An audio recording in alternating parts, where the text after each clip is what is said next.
Señor les bendiga a todos. Vamos a continuar con los estudios.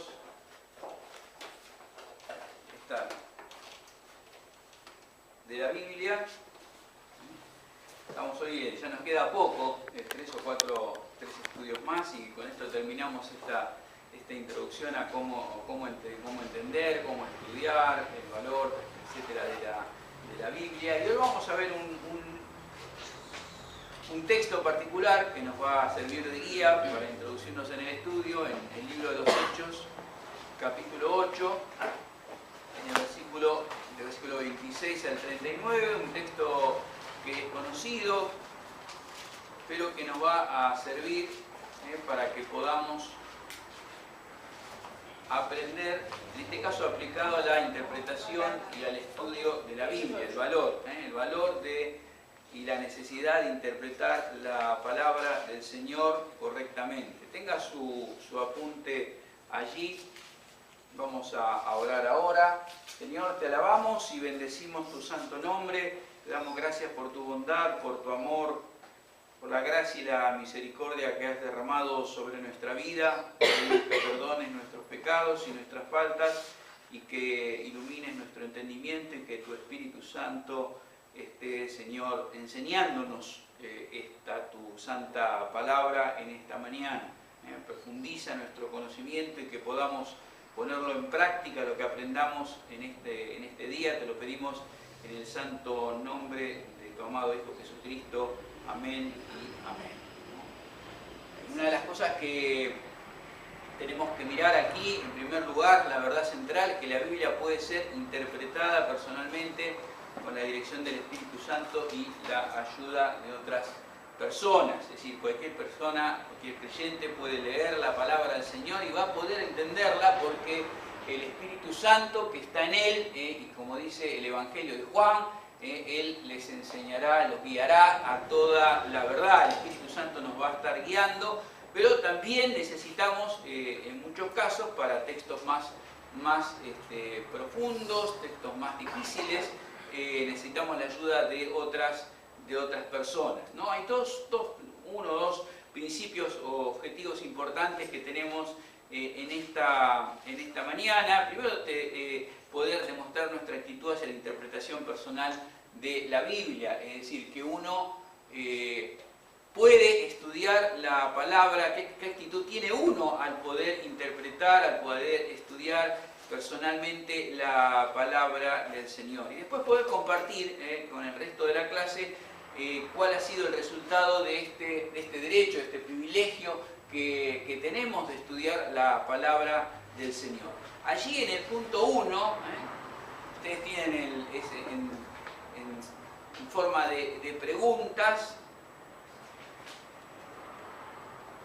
si se entiende lo que se lee. Vamos a leer en primer lugar capítulo 8, como dijimos, del versículo 26 al 39, del 26 al 39, yo leo un versículo y ustedes leen otro. Dice así la palabra del Señor en el versículo 26, un ángel del Señor habló a Felipe diciendo, levántate y ve hacia el sur por el camino que desciende de Jerusalén a Gaza, el cual es desierto. Entonces él se levantó y fue, y sucedió que un etíope, eunuco, funcionario de Candace, reina de los etíopes, estaba sobre el había venido a Jerusalén para adorar. Y volvía sentado en su carro y leyendo al profeta Isaías. El Espíritu dijo a Felipe, acércate y júntate a este carro. Y acudiendo Felipe le oyó que leía el profeta Isaías y dijo, ¿pero entiendes lo que lees? Él dijo, ¿cómo podré si alguno no me enseñare? Y rogó a Felipe que subiese y se sentara con él. El pasaje de la escritura que leía era como oveja a la muerte fue llevado y como cordero mudo delante del que lo trasquila, así no abrió su boca. En su humillación no se le hizo justicia, mas su generación, ¿quién la contará? Porque fue quitada de la tierra su vida. Respondiendo el eunuco dijo a Felipe, te ruego que me digas, ¿de quién dice el profeta esto? ¿De sí mismo o de algún otro? Entonces Felipe, abriendo su boca y comenzando desde esta escritura, le anunció el Evangelio de Jesús. Y yendo por el camino llegaron a cierta agua y dijo el eunuco, aquí hay agua que impide que yo sea bautizado. Felipe dijo, si crees de todo corazón, bien puedes. Y respondiendo dijo, creo que Jesucristo es el Hijo de Dios. Y mandó parar el carro y descendieron ambos al agua, Felipe y el eunuco, y le bautizó. Cuando subieron del agua, el Espíritu del Señor arrebató a Felipe, y el eunuco no lo vio más, y siguió gozoso su camino. Bueno, este es el texto que nos va a servir de guía para estudiar este tema de la interpretación y la necesidad de interpretar también correctamente la Escritura, la palabra del Señor. Muchas veces nos encontramos que tanto nosotros mismos como otras personas nos comentan cuando se ha predicado un pasaje, el mismo pasaje lo hemos escuchado por distintos predicadores, o lo hemos estudiado en distintos momentos de nuestra vida, un pasaje de la Escritura, y resulta que descubrimos cosas nuevas, que antes no las habíamos descubierto, que la habíamos quizás o pasado por alto o no la habíamos entendido, ¿no? Es decir, uno de los problemas que tenemos es que la falta de habilidad, que es algo que se desarrolla, la falta de habilidad para estudiar e interpretar la Escritura, la palabra del Señor. ¿Por qué? Porque una cosa es leer la Biblia y ser un lector de la palabra del Señor, y otra cosa es estudiar la Biblia. Quisiera que esto fuera algo que nos quedara en forma clara en nuestro entendimiento, que una cosa es leer la Biblia, la cual la puede leer cualquier persona puede leer, creyente o no creyente, puede agarrar la Biblia y la lee alguno como un libro de historia, y nada más.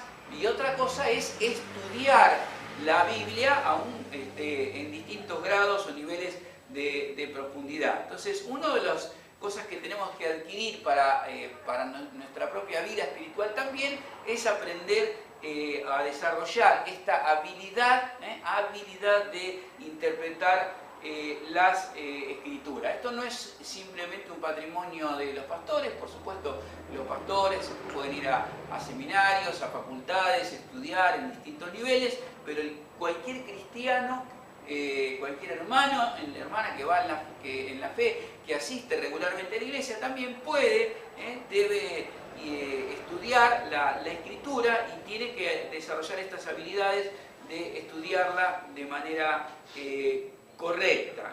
Esto es, en primer lugar, lo que tenemos que tener en claro, que tenemos el derecho de interpretarla, por un lado, el derecho de estudiarla, pero por el otro lado tenemos que desarrollar, incorporar para nuestra vida esta habilidad o habilidades de cómo estudiarla. Vamos a ir al interior del apunte, que tiene como título "¿Cómo entenderé?", en el punto 2.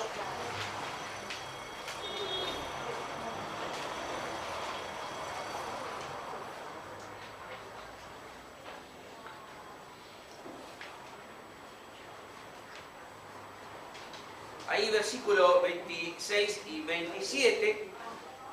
Versículo 26, perdón, de 26 al 30, vamos a leer rápidamente. Un ángel del Señor habla a Felipe, uno de los diáconos de la iglesia de Jerusalén, diciendo: levántate, ve hacia el sur por el camino que desciende de Jerusalén a Gaza, el cual es desierto. Entonces él se levantó y fue, y sucedió que un etíope eunuco, funcionario de Candace, reina de los etíopes, el cual estaba sobre todos los tesoros, se había venido a Jerusalén para adorar, y volvía sentado en su carro leyendo al profeta Isaías, y el Espíritu le dijo a Felipe: acércate y júntate a ese carro. Y acudiendo Felipe oyó que leía el profeta Isaías y dijo: ¿pero entiendes lo que lees? Esta es la pregunta que le hace Felipe al eunuco etíope. Entonces acá tenemos varios, en primer lugar miremos un poquito más en profundidad. Tenemos entonces primero la dirección del Señor a Felipe, que lo prepara para, por un lado, y por el otro lado tenemos al eunuco que está regresando a su tierra por un camino determinado, y el Espíritu lo guía, el Señor lo va a guiar a Felipe para que tenga ese encuentro con el eunuco y lo traiga a los pies del Señor Jesucristo. Versículo 27, allí tenemos a este hombre etíope, nombre de Etiopía, de África. Nos habla también de un eunuco, funcionario de Candace, reina de los etíopes.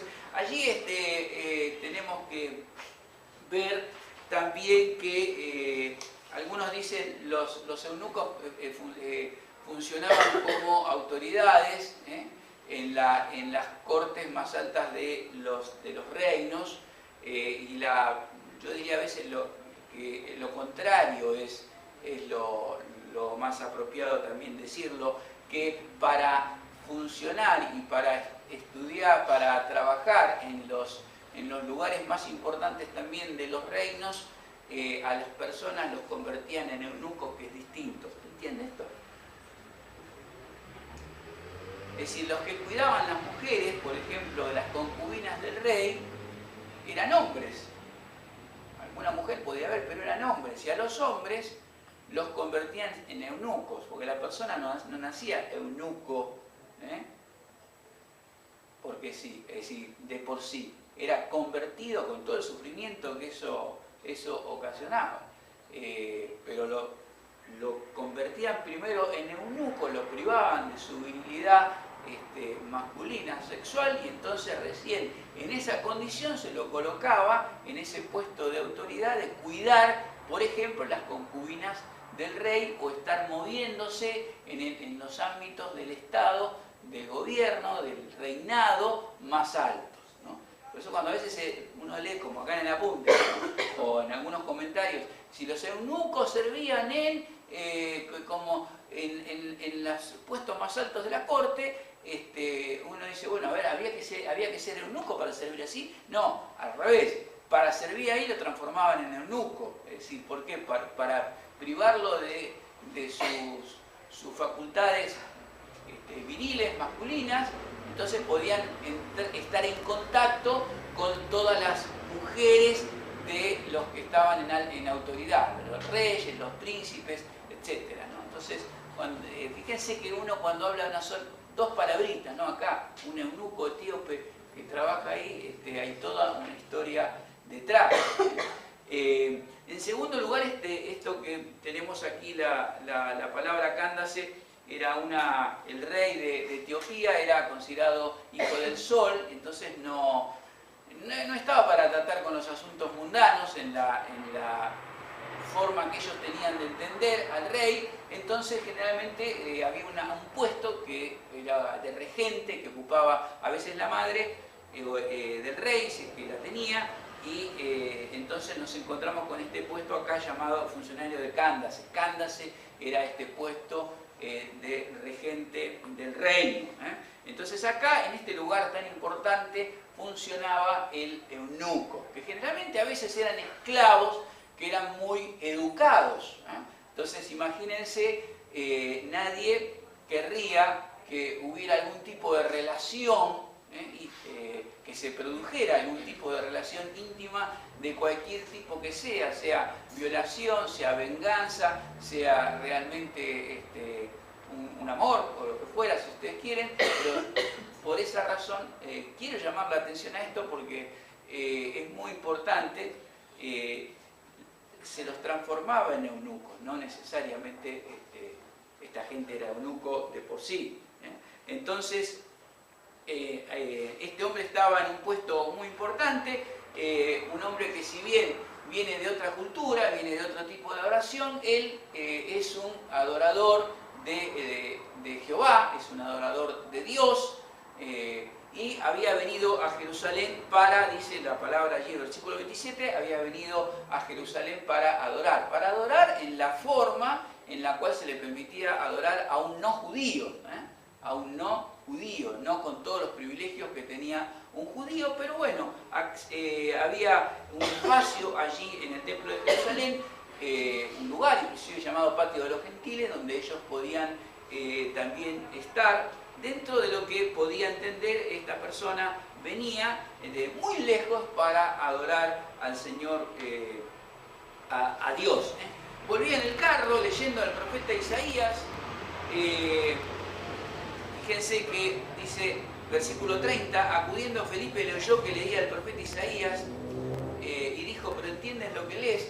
Es decir, acá uno le puede decir, por cómo se da esto. Bueno, la costumbre en el Oriente en aquel momento era cuando se leía, y aún cuando se leía en esta circunstancia, transitando algún lugar, se leía en voz alta. Es decir, cualquiera de nosotros en nuestra cultura leemos, ¿cómo leemos? ¿Vamos por la calle leyendo en voz alta? No. Es decir, la gente hoy va mirando el celular. Pero en aquellos momentos la costumbre era leer en voz alta mientras se iba transitando. Por esa razón es que lo puede también, aparte, escuchar Felipe, ¿no? Y ve y descubre que el texto que está leyendo es un texto de Isaías, ¿no? Entonces, lo que tenemos que ver, después vamos a ver las ayudas que tenemos cuando uno quiere, toma la decisión realmente de escudriñar y estudiar la palabra. Acá nos encontramos, ¿quién es el que los dos, no quiero decir la palabra personajes, pero las dos personas que están, digamos, cercando al eunuco etíope en su estudio de la palabra? ¿Quiénes son hasta acá? Felipe y el Espíritu Santo. Felipe y el Espíritu Santo. Ahora, ¿lo sabe el etíope? No. Este es el gran descubrimiento. Es decir, el etíope no lo sabe. El etíope lo que ha hecho ha sido venir a Jerusalén a adorar, regresar a su reino leyendo, escudriñando la palabra del Señor. No entiende todo. Esto también quiero llamar la atención, que no siempre entendemos todo, pero sigamos adelante.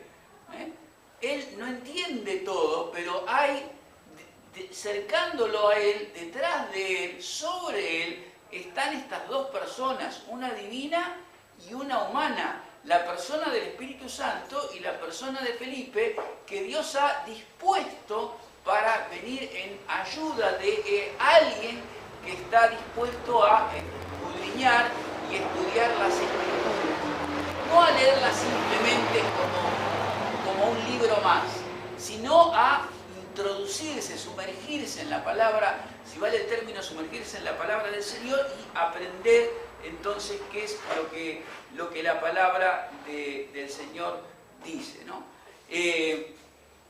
Versículo 29 hasta el versículo 34, ¿no? Daniel, ¿podés leernos? Del 29 al 34. Y el Espíritu dijo a Felipe, acércate y júntate a ese carro. Acudiendo Felipe le oyó que leía al profeta Isaías y dijo, pero ¿entiendes lo que lees? Y él le dijo, ¿y cómo podré si alguno no me enseñare? Y rogó a Felipe que subiese y se sentara con él. El pasaje de la Escritura que leía era este: como oveja a la muerte fue llevado, y como cordero mudo delante del que lo trasquila, así no abrió su boca. En su humillación no se le hizo justicia, mas su generación, ¿quién la contará? Porque fue quitada de la tierra su vida. Respondiendo el eunuco dijo a Felipe, te ruego que me digas, ¿de quién dice el profeta esto? ¿De sí mismo o de algún otro? Bueno, entonces acá, volviendo un poquitito atrás, vemos estas dos, esta ayuda que él va a recibir en su estudio serio, profundo, que él quiere hacer de la palabra del Señor. No entiende muy bien todo, sin embargo Dios dispone la persona del Espíritu Santo, en primer lugar, la persona humana de Felipe, que se va a acercar a él para poder enseñarles en profundidad la palabra del Señor. Tiene la humildad también aquí este eunuco de reconocer que también que no sabe. Acá también hay otro detalle importante, que hay que marcar. Es decir, él tiene la humildad de reconocer que no sabe. ¿Cómo entiendo si no hay nadie que me enseñe? ¿No? Muchas veces uno quiere enseñar o quiere alguno que ya está más adelantado en el estudio, en el conocimiento de las Escrituras y quiere enseñarle a alguien más y no, pero yo ya lo sé todo. Que ve el corazón, su corazón. Claro. Gracias. Sí.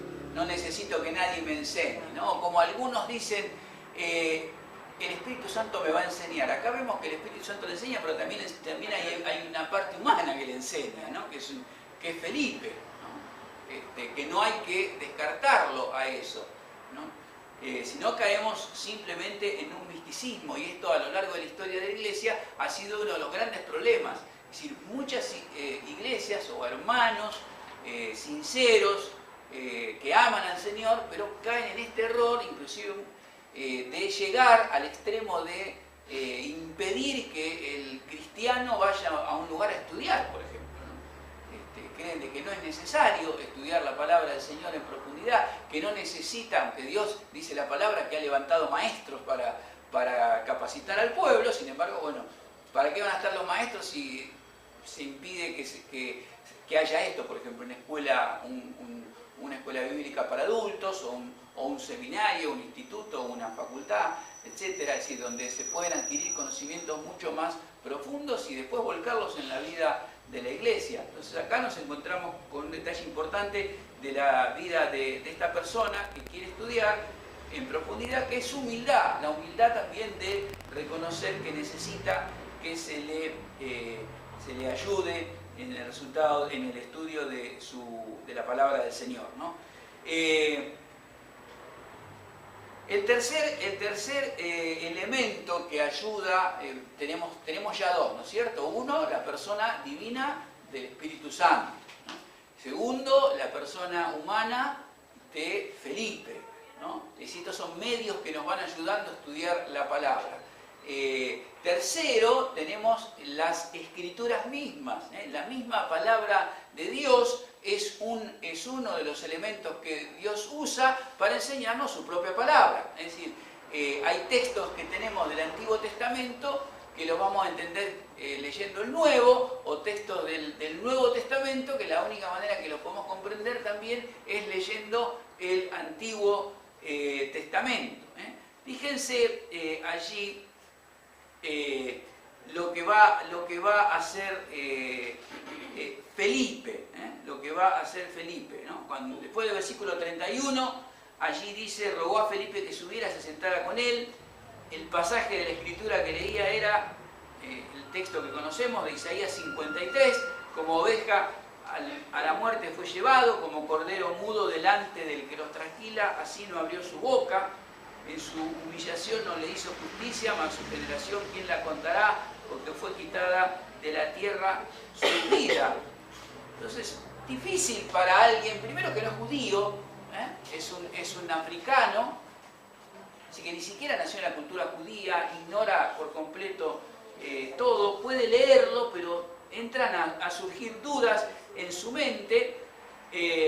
Versículo 34, respondiendo el eunuco, dijo a Felipe: te ruego que me diga, ¿de quién dice el profeta esto? ¿De sí mismo? ¿De algún otro? Es decir, ¿por qué? Porque había, como siempre, suele haber en el campo de la ciencia jurídica, se dice que siempre hay dos bibliotecas, ¿no? Es decir, los jueces fallan con una biblioteca y otros fallan con otra, ¿no? Teniendo otra biblioteca, ¿no? Dice, ¿dónde sacó para tal sentencia, ¿no? Estas distintas interpretaciones. Bueno, en la vida de la Iglesia a veces pasa también lo mismo. Sobre un mismo pasaje hay distintas interpretaciones. Y en los días de Felipe y de este eunuco también había distintas interpretaciones de Isaías 53. Por eso cuando él dice, ¿de quién dice? Cuando el eunuco pregunta, ¿de quién dice esto? ¿De él mismo? ¿De otro? ¿De quién dice esto? ¿Por qué? Porque había también en Israel, y él las había escuchado, distintas interpretaciones acerca de este pasaje, ¿no? Algunos decían que esto lo decía bien, correctamente, lo decía acerca del Mesías, el Hijo de Dios, que habría de venir, cómo sería su muerte, y estaban en lo correcto. después había otros que decían que no, que esto era aplicado a la forma en que iba a morir Isaías. Entonces algunos decían que, por eso dice el eunuco, ¿de quién dice esto el profeta? ¿De sí mismo? Cuando él está diciendo esto, él dice esto de sí mismo, ¿es por qué? Porque una de las enseñanzas que se daban en aquel momento era que el pasaje él estaba describiendo la forma en que iba a morir el profeta Isaías. Nada que ver, inclusive desconocían la historia también, porque la historia, por lo menos la que hoy conocemos, sabemos que con bastante grado de certeza que Isaías murió. ¿Saben cómo murió Isaías? Aserrado. Lo metieron en un tronco hueco. Más de uno de los que quieren ser profeta hoy habría que regalarles un tomo de cómo terminaron todos, pero no por mal, sino por la consagración y la fidelidad que tuvieron hasta el último momento. La historia dice que Isaías fue colocado dentro de un árbol hueco y luego aserrado con una sierra de madera para que sufriera más. El pueblo no siempre quiere escuchar lo que Dios les envía a decir, y como suele pasar, mata al mensajero. Mata al mensajero. Entonces, acá cuando se enseñaba esto, también en tiempo del eunuco y tiempo de Felipe, también estaban desconociendo la historia. Entonces todo trae confusión. Uno dice una cosa, otro dice la otra. Entonces, con muy buen tino, este hombre le pregunta a Felipe, ¿de quién dice esto? Lo dice de Isaías, ¿de quién? Lo dice del Mesías. Entonces acá viene la tercera ayuda a que mencionamos, que es la ayuda misma que tenemos de la propia Escritura para entender la Escritura. Es decir, la Escritura se explica a sí misma. Versículo 35, vamos a pedirle a Luisa que nos la lea, el versículo 35 solamente.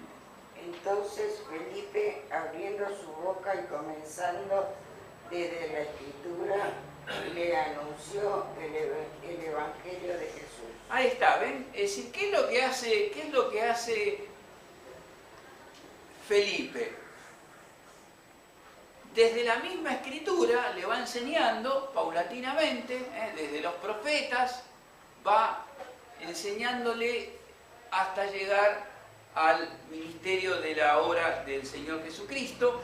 Es decir, utiliza la Escritura para responderle a la pregunta. No entró en especulaciones, sino que le fue mostrando cómo en la Escritura se aplicaba esta profecía a la persona del Mesías, del Señor Jesucristo, ¿no? Y evidentemente llega hasta los últimos acontecimientos en donde la fe pública se muestra también, la fe se muestra públicamente a través del bautismo. Por eso el versículo 36 dice, yendo por el camino llegaron a cierta agua y dijo el eunuco, aquí hay agua que impide que yo sea bautizado, ¿no? Es decir, el tercer elemento con el cual contamos para estudiar en profundidad la Escritura es la Escritura misma, yendo al Antiguo Testamento, al Nuevo Testamento, aprendiendo, viendo qué dicen acerca del mismo tema los salmos, qué dicen acerca del mismo tema los profetas, qué dice si hay alguna referencia en algún libro histórico, qué dice el Génesis. Todavía mucha gente nos pregunta o se pregunta, bueno, ¿por qué la muerte? ¿Por qué tal la enfermedad? ¿Por qué el sufrimiento? Y bueno, eso tenemos que ir al Génesis. Vamos a ir al Génesis y vamos a aprender allí con la Escritura misma por qué pasa lo que pasa. Es decir, por qué el pecado. Es decir, Jesús llora en el Nuevo Testamento, Juan capítulo 11, llora ¿por quién llora? Pues llora también por Lázaro, por Lázaro cuando él está muerto, por su dolor, pero por el dolor de lo que genera, de lo que causa la muerte misma, dolor en sus hermanos, dolor en los judíos, dolor en él que lo amaba, pero también uno va al Génesis y aprende por qué morimos. Morimos porque con el pecado entró la muerte en el mundo, y entró la enfermedad, y entró el quebrantamiento de las relaciones interpersonales entre el hombre y la mujer, es decir, entre el matrimonio, entró el homicidio porque Caín mata a Abel, como dije, lo del matrimonio, Adán le echa la culpa a Eva, Eva se la echa a la serpiente, es decir, al diablo, es decir, todas estas cosas las vamos aprendiendo cuando nos introducimos, cuando entramos a profundizar en las Escrituras, y las mismas Escrituras nos van enseñando y se van explicando pasajes uno al otro. Pero bueno, tenemos que aprender que tenemos varios elementos que nos ayudan a estudiar la palabra, no simplemente a leerla, sino a estudiarla, ¿no? La persona divina del Espíritu Santo, la persona humana de algún maestro de la iglesia o un hermano mayor en la fe, alguno que tenga más tiempo en el Señor, las Escrituras mismas también, ¿no? Bueno, vamos al punto D, la interpretación de la Biblia, una verdadera ciencia. Aquí podemos resumir algunos de los principios que se siguieron en la interpretación o en la experiencia del etíope y Felipe en cuanto a la interpretación de la Escritura. La interpretación de la Biblia, que es una ciencia que se llama hermenéutica. Hermenéutica, esto viene del griego hermeneu. Los principios de ella que vemos en el pasaje que todos podemos utilizar para interpretar la Escritura son los siguientes. Vamos a mirar algunos acá. Es decir, cómo interpretar la Escritura. Cómo interpretar la Escritura. Esto se llama hermenéutica, y hay distintos tipos de hermenéutica. Para que ustedes sepan que esto no es solamente para la Biblia, sino para todo documento escrito. Se utiliza esto que es una ciencia que se llama, personalmente me apasiona, una ciencia que es la interpretación de un documento escrito. En las ciencias jurídicas, es decir, en las leyes, se llama hermenéutica jurídica. Esto es decir, personas que se dedican a estudiar lo que dice una ley, a interpretar. ¿Vieron hoy qué pasa? ¿Qué escuchan hoy en la televisión cuando con esto de la inseguridad y esto que tuvimos hace poquito, unos días, donde alguien asalta, sale en libertad y todo? ¿Qué escuchamos decir? ¿Cómo interpreta el juez la ley? ¿Qué interpretó? Porque hay una ley, pero la persona está libre. Alguien que cometió un delito está libre. Entonces la pregunta es, ¿qué interpreta?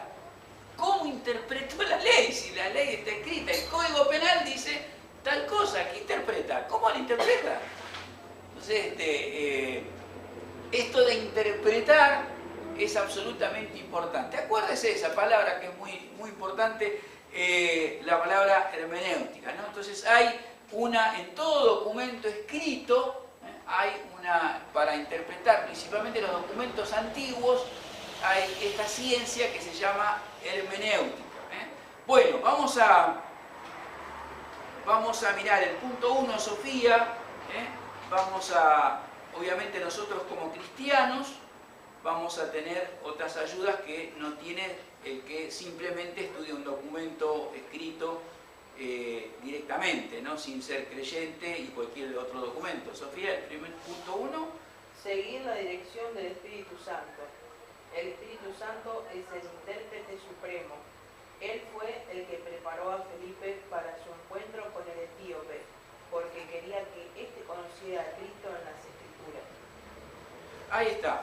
Bueno, la obra del Espíritu Santo. Entramos ahora dentro de 2 días en lo que vamos a recordar el mes de la Reforma, ¿no? El mes de la Reforma religiosa del siglo XVI, con Martín Lutero, y nadie en el mundo desconoce que ha sido la obra de Dios el que llevó a Lutero a descubrir en una iglesia, en la única iglesia que había en esa época, ¿no? Es decir, la iglesia católica apostólica romana, que adoraba a los santos, a la Virgen María, que no podía, una iglesia que no podía acceder a la presencia de Dios sino por la mediación de los santos o de los sacerdotes, que vivía siempre bajo el peso y la condenación de sus propios pecados sin conocer la gracia y el perdón prácticamente de Dios. Ahora hay un texto que es el que descubre Martín Lutero, ¿no? Que, a ver, espero que sea iglesia presbiteriana, espero que se acuerde, que es decir, más el justo vivirá por la fe, más el justo vivirá por la fe. Ahora, siempre estuvo ahí ese texto, ¿no es cierto? Siempre estuvo ahí. Pero, ¿quién lo dio a Martín Lutero en determinado momento de su vida y para ser un instrumento humano de Dios? El Espíritu Santo. El Espíritu Santo. Es decir, en medio de su crisis, buscando solución a su propia angustia con el pecado, con sus luchas, aún siendo un sacerdote católico romano, es decir, él buscó, luchó, y el Espíritu Santo lo guió a eso. Y cuando él descubre esta verdad, es lo que se produce, es el inicio, el fuego que empieza, quiere decir que ahora no tengo que, es decir, si hago una obra la hago porque tengo fe y no para ser salvo. El justo vive por fe. Y esto tiró abajo toda Europa eclesiástica, ¿no? Bueno, punto 2, vamos a ver entonces otro elemento más. Nacha, por favor. Conocer el significado de la misma Biblia de Felipe explicó, comenzando de esta escritura, versículo 35. Las escrituras se interpretan a sí mismas. Un pasaje interpreta otro. Hay pasajes del Nuevo Testamento que tienen su significado en el Antiguo Testamento y pasajes del Antiguo que se explican en el Nuevo Testamento. Ahí está. Bueno, comenzando desde la Escritura. La Escritura, entonces dijimos, para recordar, primero la persona divina del Espíritu Santo, segundo, en este caso aquí, vimos también la ayuda humana con Felipe.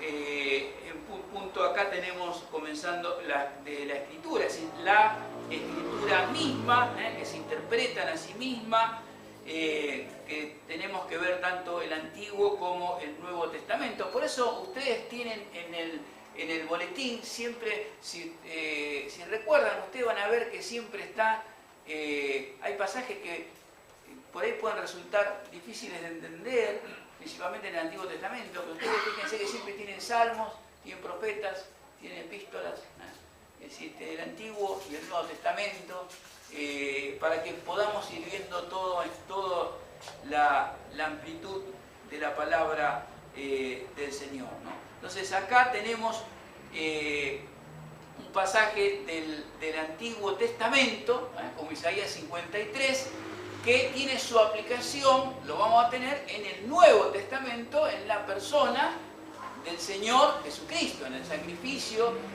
del Señor Jesucristo por nuestros pecados. Y hay muchas palabras, por ejemplo, Lucas capítulo 4, ¿no? Donde el Señor Jesucristo predica su primer sermón en la sinagoga, donde dice, el Espíritu del Señor está sobre mí. ¿Recuerdan ese pasaje? El Espíritu del Señor está sobre mí, me ha ungido para dar buenas nuevas a los pobres, sanar a los enfermos, libertar a los oprimidos. Ese pasaje, el judío lo escucha, para nosotros en términos del Nuevo Testamento, pero es la profecía de Isaías capítulo 61, que Isaías predice iba a describe el ministerio del Señor Jesucristo. Anunciar las buenas nuevas, libertar a los oprimidos, sanar a los enfermos, anunciar el día agradable del Señor. Entonces ven cómo un texto del Antiguo se aplica en el Nuevo, un texto del Nuevo se aplica en el Antiguo.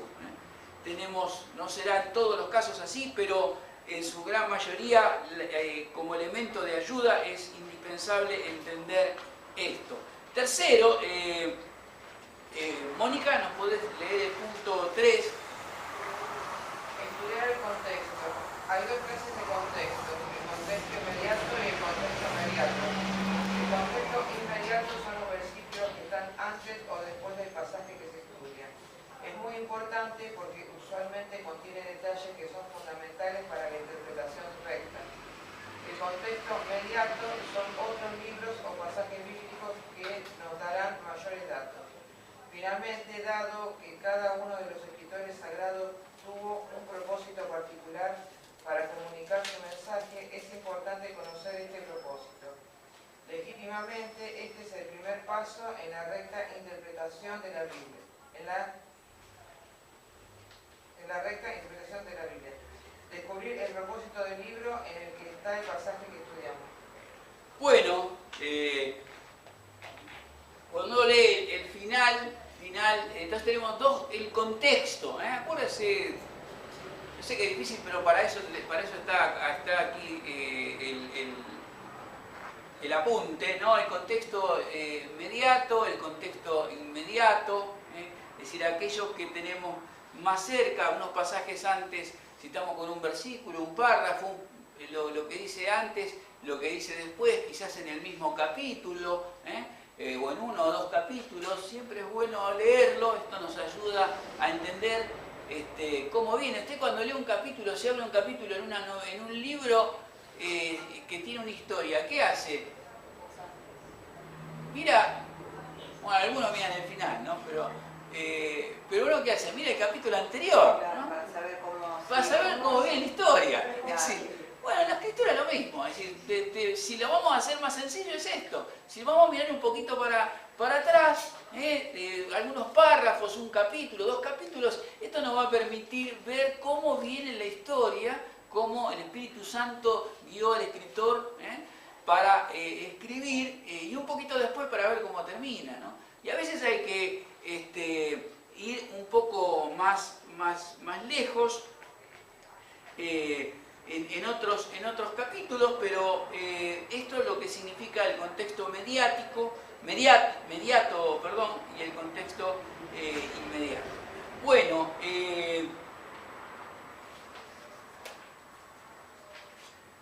el punto 3, ¿no? Parece un mensaje futbolístico, usted puede, ¿no? Algunas preguntas que vamos a tener que hacernos cada vez que uno lee un párrafo,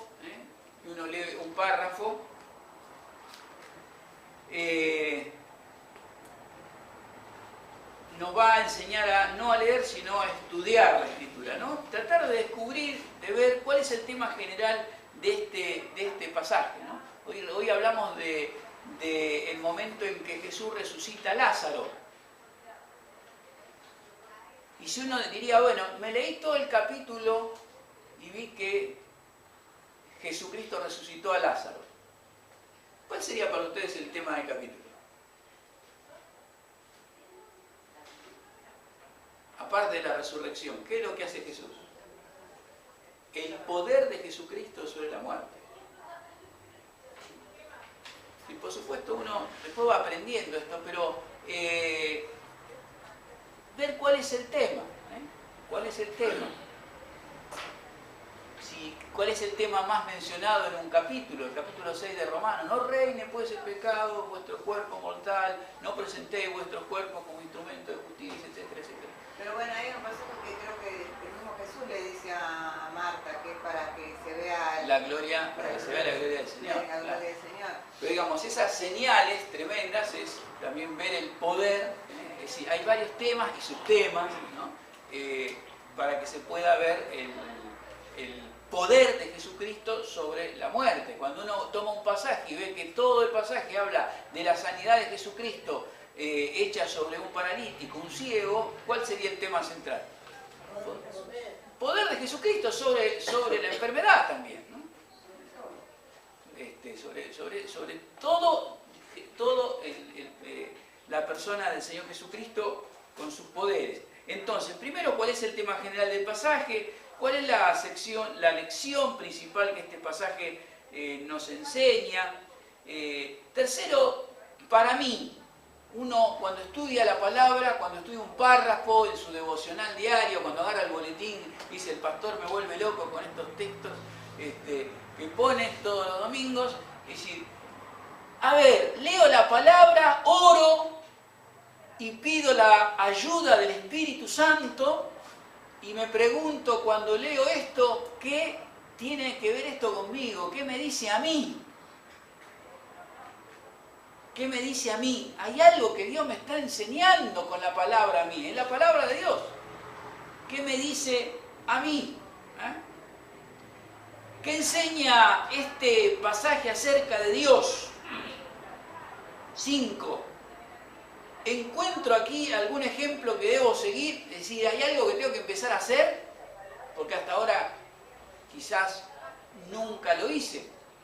A lo mejor es orar, a lo mejor es amar al prójimo, a lo mejor es renunciar a ciertas actitudes que tenemos, congregarnos más, servir al Señor, etc. Perdonar a otros, reconciliarnos. 6. ¿Señala el pasaje algún pecado que yo debo confesar? 7. ¿Hallo en este pasaje algún error que debo evitar? Y por supuesto, ¿qué hacemos si Dios nos muestra claramente que hay cosas que debemos evitar? ¿Cuál sería la actitud del cristiano después de esto? ¿Quedarme con saber lo que dice la Escritura que tengo que evitar? No, actuar en consecuencia. Actuar en consecuencia. Eso sería el resultado positivo de un buen estudio de la palabra del Señor, ¿no? 8. ¿Presenta el pasaje algún deber que necesito cumplir? ¿Algo más que tengo que hacer? Otra vez la consecuencia inmediata es, bueno, tengo que empezar a poner en práctica, ¿no? Porque si no, no tiene mucho sentido. 9. ¿Contiene el pasaje alguna promesa que debo reclamar? Porque quizás Dios ha dicho cosas que hasta ahora no las conocía, que hay una promesa de Dios para nosotros y tengo que aferrarme, tengo que tomarla para mí, y tengo que creerla y tengo que esperarla. Tengo que esperarla. 10. ¿Consigna el pasaje alguna oración que debo hacer mía? Acá, estas son por lo menos, tienen acá 10 elementos, 10 preguntas que son absolutamente importantísimas para el cristiano al leer y al escudriñar la palabra del Señor. Absolutamente importante. Allí está bajo la presencia del Espíritu Santo, que también está en uno, está con la palabra de Dios, y es bueno guardar silencio a veces después de haber abierto su palabra y con una actitud reverente, tomar una decisión y una oración de respuesta a lo que Dios nos ha hablado. Por eso se leen en los cultos, se lee la palabra de Dios. En los cultos se lee la palabra de Dios por esa razón, porque Dios habla a través de su palabra. Dios habla a través de su palabra, mucho más de lo que puede estar hablando el pastor o cualquier predicador. Entonces el Espíritu Santo toma la palabra y la aplica al corazón de cada uno. Ahora, cada uno de nosotros tiene que ver también qué hacemos con esto, con lo que acabamos de descubrir. ¿Qué hago con lo que la palabra de Dios me pide que ponga en práctica? ¿Qué hago con lo que la palabra de Dios me pide que deje de hacer? ¿Qué hago con la palabra de Dios que me muestra que debo reclamar como una promesa, ¿no? Es decir, ¿qué hago con estas cosas? Entonces, absolutamente importante cada uno de estos 10 puntos. Téngalo presente a la hora de estudiar un párrafo. Anote allí, las palabras son importantes. Si tiene dudas, siempre lo podemos comparar.